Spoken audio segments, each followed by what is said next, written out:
अर्पण होने के साथ साथ अपनी बुद्धि को विशाल बनाने की, ऊंच मर्तबे के लिए अच्छी रीति धारण करने और कराने की, बाप समान निरअहंकारी बनने की, अहंकार छोड़ बाप से अति लव व रिगार्ड रखने की, देह अभिमान में नहीं आने की, त्रिकालदर्शी ज्ञान सूर्य निराकार परमपिता परमात्मा की हम आत्माओं के लिए आज की मुरली से शिक्षाएं। आत्मा मालिक हूँ शरीर रूपी राजधानी की, स्थूल कर्मेंद्रियों की, सूक्ष्म शक्तियों की। इसलिए मालिक बन निराकार परमात्मा की याद में रहकर कर्म कराने से, सिखाने वाले करण करावनहार की स्मृति में कर्म करने से कर्म भी श्रेष्ठ और सुखदायी होते हैं और किसी भी तरह का किसी से कोई कर्म बंधन नहीं बनता है। संगम युगी ब्राह्मण जीवन प्रभु से मिला जीवन है, इसलिए इसमें किसी भी तरह का कोई कर्म बंधन नहीं है, बल्कि ब्राह्मण जीवन कर्म योगी जीवन है। कर्म करते हुए भी प्रभु के साथ योग का अनुभव हो। जब पावर हाउस से योग, तो कर्मेंद्रियों का मालिक बन जो चाहो कर्म कर सकते हैं, जैसे चाहो कर सकते हैं, जितना समय कर्म करना चाहो अथक होकर कर सकते हैं। योग में रहकर कर्मेंद्रियों से कर्म कराते रहने से ब्राह्मण से फरिश्ता बन जाएंगे। किसी भी तरह का किसी से दैहिक कर्म बंधन नहीं बनेगा, बल्कि पुराने बंधन भी समाप्त हो जाएंगे। प्रभु के बनते हैं, ब्राह्मण जीवन में आते हैं तो पुराने जीवन से मर्जीवा बन जाते हैं। तन मन धन सब प्रभु की अमानत बन जाते हैं। सेवा अर्थ मिले हैं। कर्म बंधन के हिसाब किताब का जीवन तो समाप्त हुआ। पुरानी देह और देह की दुनिया का विकारी लौकिक दैहिक संबंध समाप्त हुआ। ये जीवन मर्जीवा जन्म हुआ। अब नया अलौकिक जीवन, नई विधियाँ, नई कर्म, नए संस्कार, कर्म बंधन मुक्त जीवन। परमात्म शिक्षाओं प्रमाण किए हुए कर्मों से बंधनों वाला हिसाब किताब नहीं बनता है, बल्कि आत्माएं स्वतंत्र और डबल लाइट रहती हैं।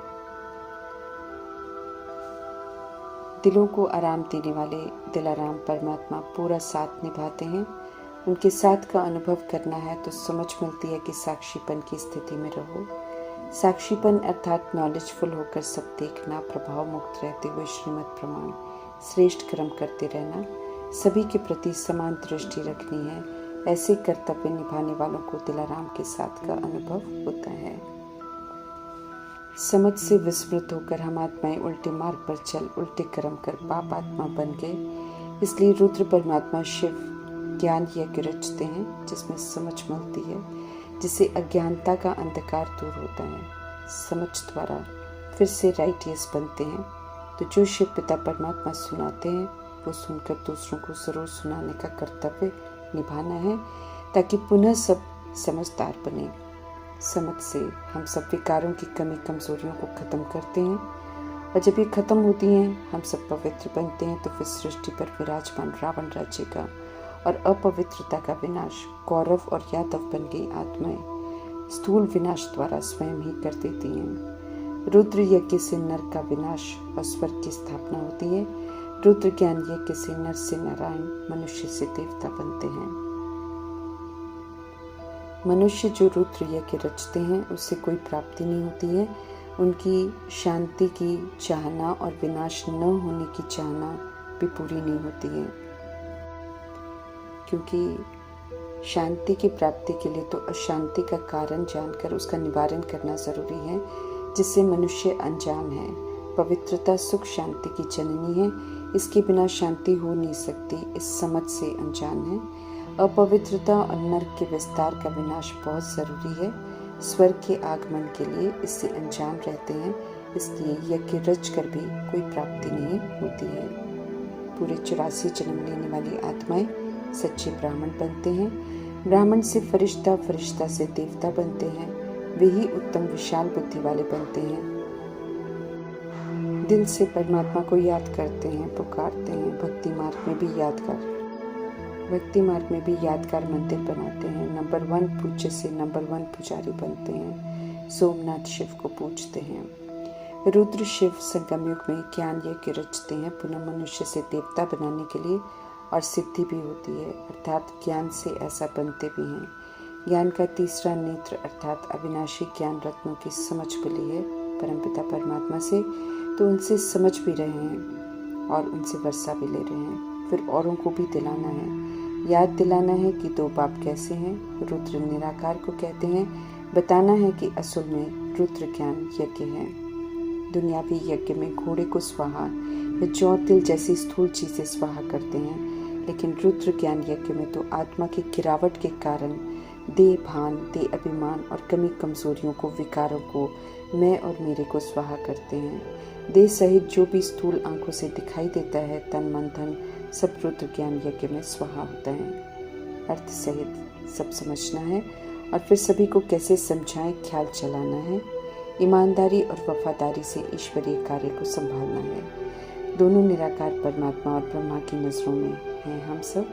सत्य परमात्मा द्वारा रचा गया सच्चा यज्ञ है, तो इसमें सच्चा होकर रहना है। रुद्र ज्ञान यज्ञ स्व परिवर्तन मांगता है। नर से नारायण, मनुष्य से देवता बनने का यज्ञ है, इसलिए इस यज्ञ में टाइम लगता है। बुद्धि में ज्ञान बैठना जरूरी है, तब तो समझ से चलेंगे और स्व परिवर्तन करेंगे। इसलिए अर्पण में होने से फायदा तभी है जब बुद्धि में ज्ञान बैठे। अच्छी रीति धारण करें, कराएं, तब ऊंच मर्तबा प्राप्त कर सकते हैं। धर्म स्थापक की आत्माएं भी पुनर्जन्म में आकर पतित बन जाती हैं।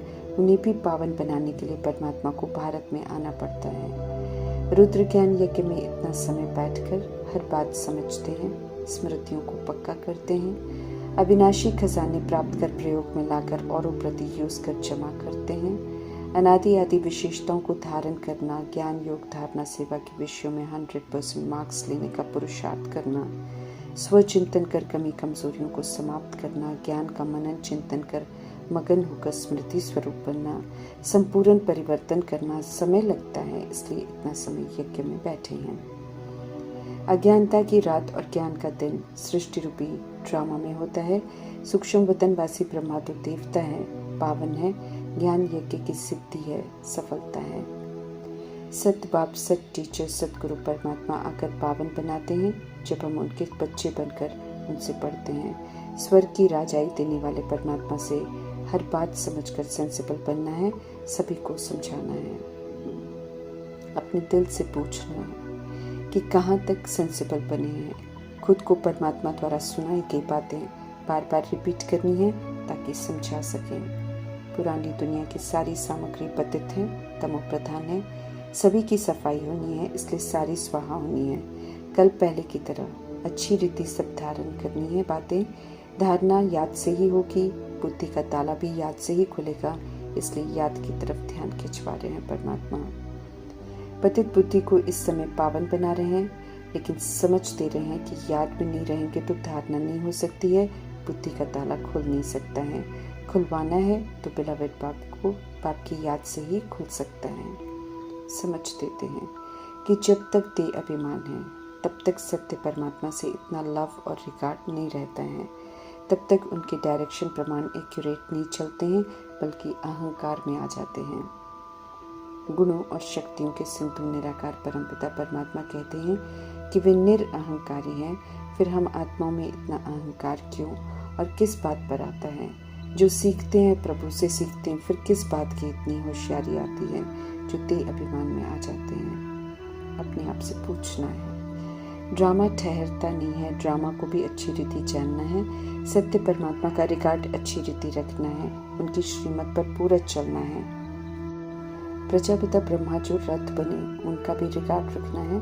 उनके माध्यम से ही तो सत्य को जान पाते हैं, अनुभव कर पाते हैं। सच्ची याद में रहने का पूरा पुरुषार्थ करना है, क्योंकि सत्य परमात्मा स्पष्ट कर रहे हैं कि बहुत हैं जो ऐसा कहते हैं कि उनका बाबा में बहुत प्यार है और घंटों उनकी याद में रहते हैं। वे वास्तव में झूठ बोलते हैं। एक्यूरेट सच्ची याद में रहने का बहुत पुरुषार्थ चाहिए।